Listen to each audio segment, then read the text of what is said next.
Kain na po tayo mga kabeshi. Ayan ang ating langgunisa with broccoli and then ang ating basmati hot rice. Kain na po tayo. Ciao! So ayan mga kabeshi, ang ating Italian langgunisa. Yan. So minarinate ko siya ng 2.5 hours. Yan. So nilagyan natin siya ng garlic, ng onion, pepper, at saka ng lemon juice, and then apple juice, at saka kaunting ketchup. Ayan, and then hindi mawawala ang ating brown sugar at saka soy sauce. Ayan. So yan ang ating homemade langgunisa. Ayan, para makatikim tayo ng Filipino style. Yung medyo matamis kasi ang langgunisa dito sa Italy ay salty. So i-fry na natin mga kabeshi. First lagay muna natin mga kabeshi ang ating olive oil. Ayan. Ito ang ating oil, lagay na natin ang ating longganisa.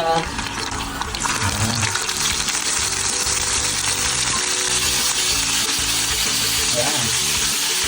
Naglaga na rin pala tayo ng ating broccoli. Yan.